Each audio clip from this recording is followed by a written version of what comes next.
Yeah, we watched the game at my house. We obviously stayed at the stadium for a little bit, took pictures with the family and things like that. Enjoyed the moment, and then really got back to the house around the second half. Had my parents there, my wife's parents there, my brothers, their families. My sister-in-law flew in, and her husband. He's actually from Kansas City, and that's where I met my wife. So he is not conflicted though. He is a Kansas City Chiefs fan, but he also knows that he comes to my house every Christmas, and so he's rooting for us now. But that's where we watch the game. As far as the Chiefs, obviously they've been really good for a long time. Great organization. Coach Reid's a great coach. And Patrick Mahomes, one of the best players in the world. Travis Kelce, Chris Jones, they got good players everywhere and really good coaching. So, we're just in our early stages of studying them. Having a couple weeks here, yesterday was more of a review the game day and doing some of the logistics things, and then with everything. But then today, we're in our early stages of studying the Chiefs, and that's where we are right now. But really good team, obviously, as you would expect, as they're in the Super Bowl. Go ahead, Chris, and then Dave. Afternoon, Nick. How much do you rely on the previous experiences that the team went through in the 2017-2018 Super Bowl run and going to the Super Bowl? And how did you balance it with your own messaging and your own ideas for how to prepare for the week? And who have you talked to prepare for everything? I've talked to a lot of different guys. A lot of people, obviously. Handful of guys were here as far as our players go for the Super Bowl in 2018. But there was a lot of people in the building, that were here as far as, the things and that's obviously an advantage schedule wise, things like that. I've talked to multiple different coaches. Kevin Patullo's helped me a lot with that as well. Being able to reach out to some of the other coaches that have went through this before. So we feel good. We feel good about our schedule, about what we're doing this week, about what we're going to do next week, and everything like that. But you just go through the process like you do with everything else and try to leave no stone unturned. When you're thinking about what's the best schedule for you as your team, and the year's different, right? The year's different. So we obviously have the schedule that the team used in 2018, but there's obviously going to be some adjustments and differences because the way we practice different. There's just some different things, and but just trying to not leave any stone unturned and do what's best for us as a team. Go ahead, Dave, and then John. Hey, Nick, with that said, what do you want to accomplish this week before you actually get to Phoenix? Yeah, without giving too much out there, I mean, you're working on getting your game plan, a big chunk of your game plan done and practicing like a normal week, knowing that the schedule when you get out there next week's a little bit different, right? And so you're going to try to keep everything as similar as possible, but we're going to keep, the next 2 weeks as normal as we possibly can for our guys and, in our schedule. Go ahead, John, and then Bo. Hi, Nick. Hey, John. I was wondering, obviously Kansas City was important to your career, and you mentioned your personal life there a little bit. You talked about it a while back, but, when Andy came in and you got to meet with him, do you remember what went on in that meeting? And did you try to pick his brain as far as, what kind of coach he was? Yeah, that probably wasn't the time, so I didn't get a chance to there. It was kind of more so, just kind of receiving my fate there. He had a guy. I really admired that he pulled me into the office and asked to meet with me and told me face to face that he had a guy but had heard good things about me, and I appreciated that and his honesty, his ability to get to me as soon as he possibly could so I can move on and find another job. And so I didn't get a chance to pick his brain at all on anything like that, but got a ton of respect for Coach Reid and who he is as a person and who he is as a coach. His record speaks for itself, but I mean, you talk to anybody and they think even higher of him as a person. And so, do I know him all that well? No, but I have a high amount of respect for him. Thanks, Nick. We'll go to Bo and then Jeff. Hey, Nick. I hope Taylor is enjoying her newfound fame. I want to ask you about the actual game planning process. I think you were asked about handing over the play calling to Shane and said that the thing that you enjoy more is the game planning process during the week. Why is that? That's just the process. It's the same reason that you enjoy the journey of the season more than maybe you enjoy just one particular game. Because it's just all about the journey. I love being in the game plan meetings, going and grinding and dissecting through all the film, and finding the little things that you need to find to help the players be successful, put them in good positions, help them understand the opponent. And so it's just the camaraderie with the coaches, the camaraderie with the players. When you go through that process together, we talk so much about connecting. That's a big important part of it, of the connecting, because you're tired together. You feel like your eyes are bleeding at times together. All our backs and our necks are messed up because we're sitting in these chairs looking at a computer screen. We're all that way together as far as coaches, and then kind of talking about the plan and discussing the plan and refining the details of the plans with the players who, we have really smart players that we talk through these things with and tweak things based off what they see as well. And so it's the grind that you love. It's the journey that you love. It's the camaraderie from the grind and the journey that continues to pull people together. Go ahead, Jeff, and then Rob. Nick, just getting back to Casey real quick. Was that more important for your professional or your personal life, your time there? Well, I got to say personal life. I met my wife there, and so sorry to put you on the spot there.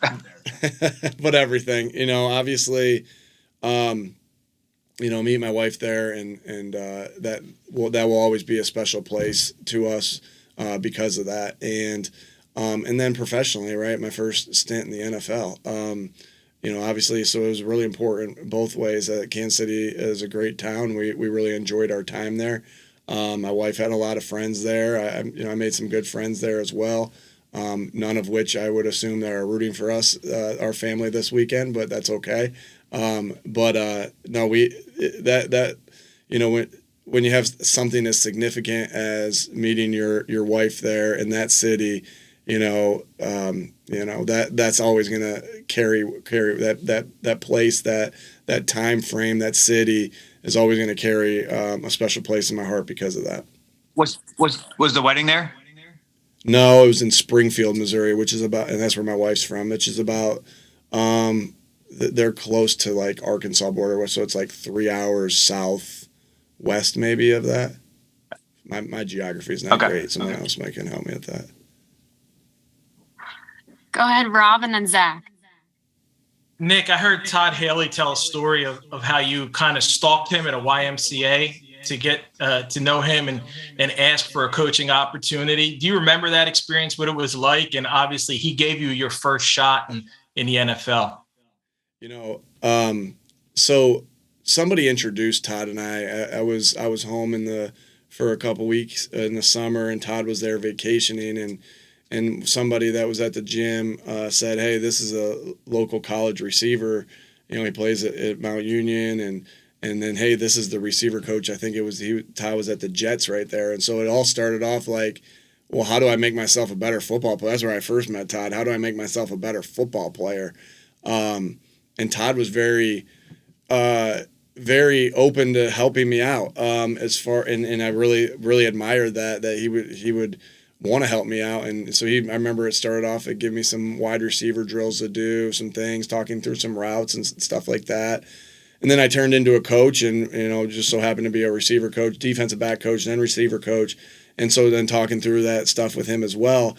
And that once I became a coach and figured out that was going to be my profession, then I think I had his number, text back and forth like that, and then he got a head job, and just I was lucky that he made me part of his staff, and so.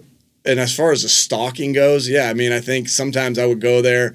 I wanted knowledge, right? You guys know me. I'll do anything to make myself better at what I do, whether it was a player or whether it was a coach.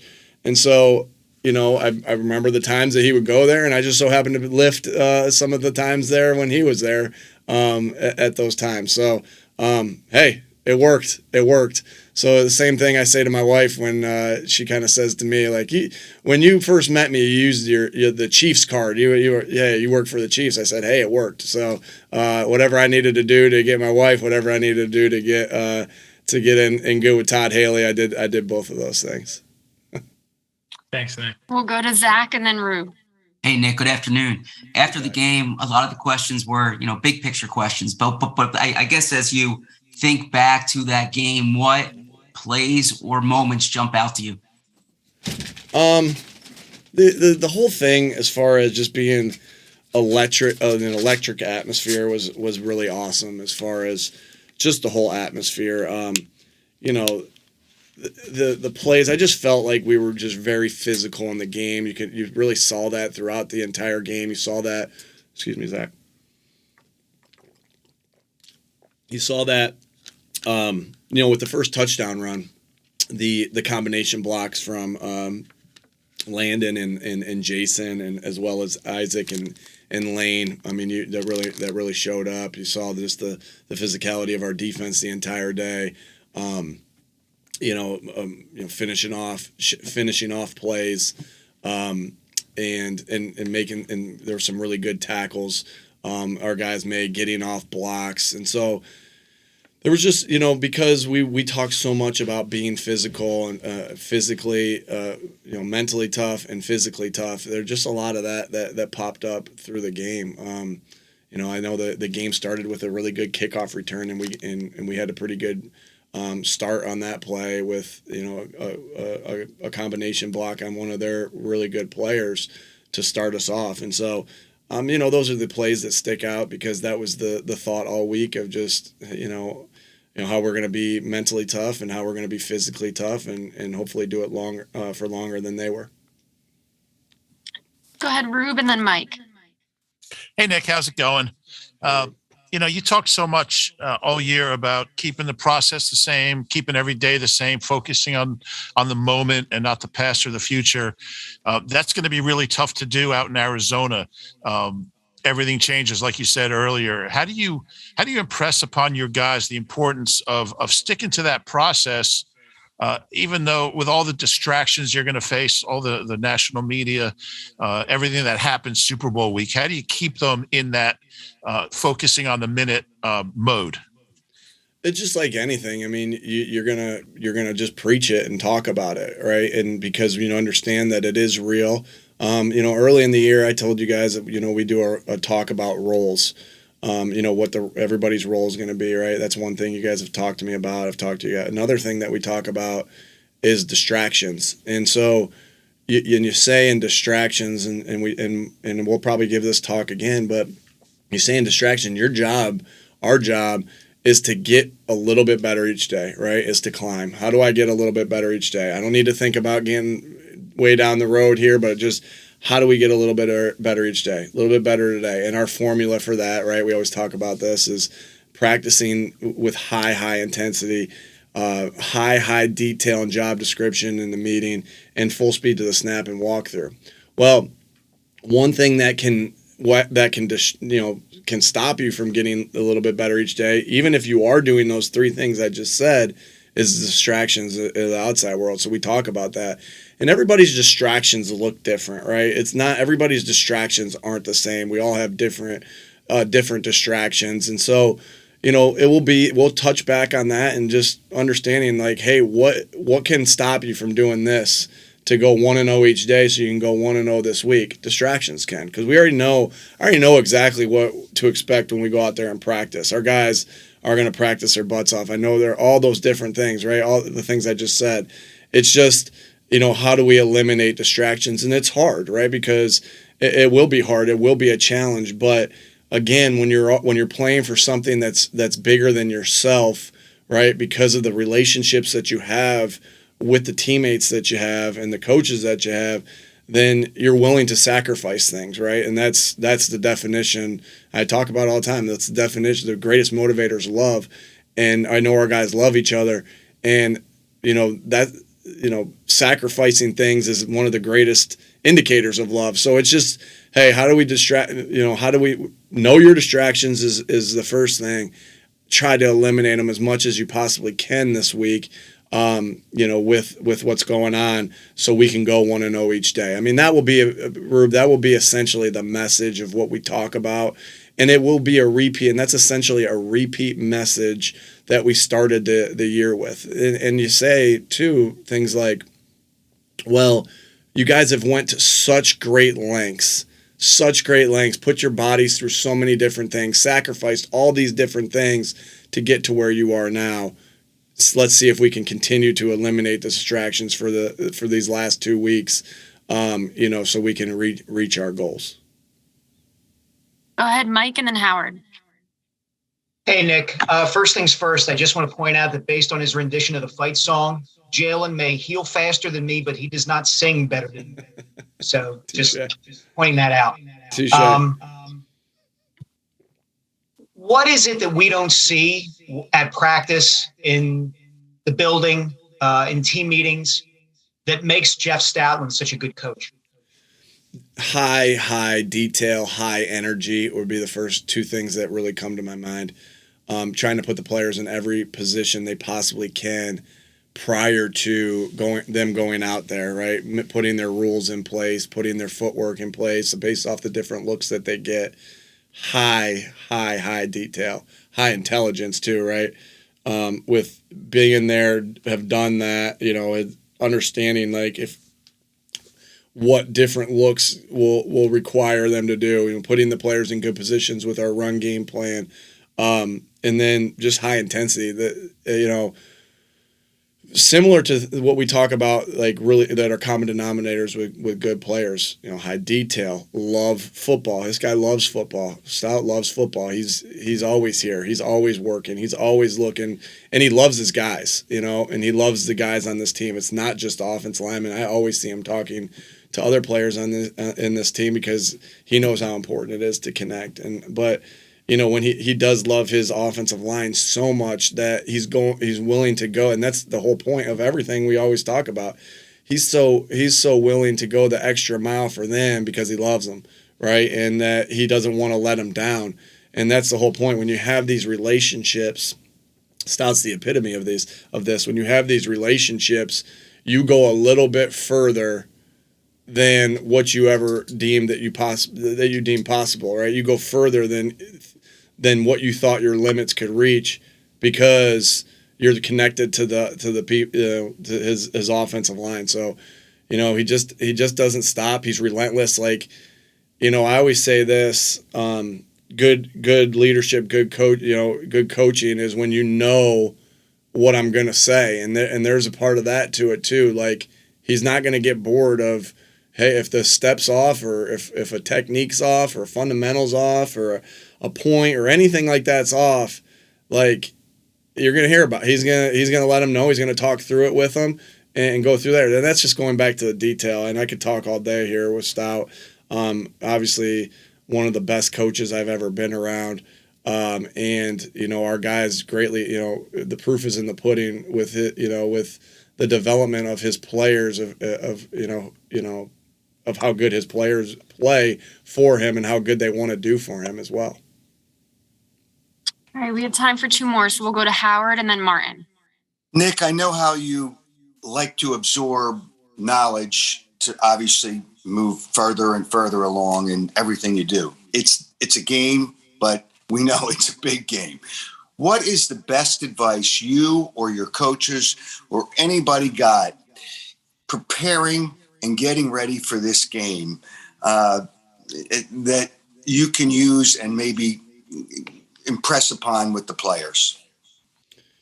It's going to go back to the same thing that we kind of started the playoffs with. Like, it is the next game, and don't try to make it too much. Like, don't try to make too much of it. As far as we understand the stakes, everybody understands the stakes, but our job is to literally look at the day of where we are right now and take the steps that we need to take today. Like, that's not going to change. I don't care.